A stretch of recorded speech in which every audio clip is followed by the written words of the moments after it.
Hello बच्चों, let's read the questions. The question says that uncontrolled proliferations of cancerous cells produce a mass of cells called option A tumor, option B neoplastic cells, option D proto-oncomass and option D both A and B. Question ये कह रहा है कि जब uncontrol पॉलीफ्रेशंस होता है cancer cells का उससे एक मास प्रोड्यूस होता है उसको क्या बोलते हैं। तो सबसे पहले हम लोग इसके लिए की कॉन्सेप्ट समझना होगा और इसके लिए जो की कॉन्सेप्ट है वो है हमारा कैंसर।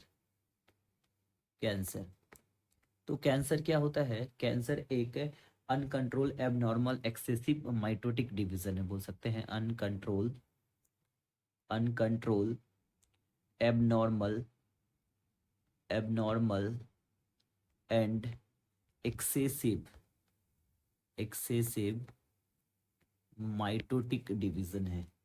एक्सेसिव कैसा डिवीजन है? Mitotic division. एक्चुअली होता क्या है कि जो नॉर्मल सेल्स होते हैं ये नॉर्मल सेल्स के अंदर एक कंट्रोल डिवीजन होता है, एक रेगुलेट डिवीजन होता है। But in cancerous cells normal sales के कंपैरिजन में कैंसर सेल्स में जो डिवीजन है वो क्या होता है? एक्सेसिवली और अनकंट्रोल मैनर में होता है। तो यानी जो हमारा नॉर्मल सेल्स के अंदर normal sales cells shows a property.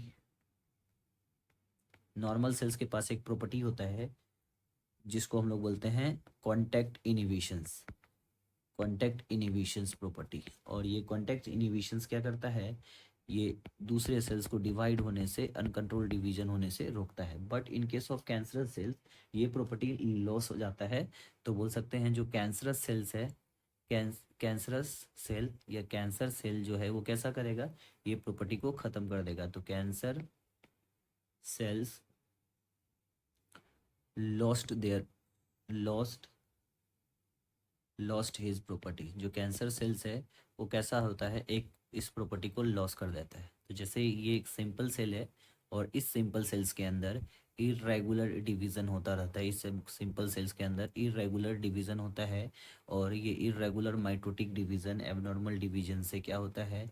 ए, एक मास बन जाता है। एक उस मास को हम लोग क्या बोलते हैं? उस मास को हम लोग ट्यूमर्स बोल सकते हैं। उस वो जो मास होता है नॉर्मल सेल्स का उसको बोल देंगे ट्यूमर, और बोल सकते हैं न्यू प्लास्टिक सेल्स। ट्यूमर या न्यू प्लास्टिक सेल्स। सो हमारा जो फाइनल आंसर होगा, final answer is option number D. Option number D is our final answer. Hope you understood it well. Best of luck.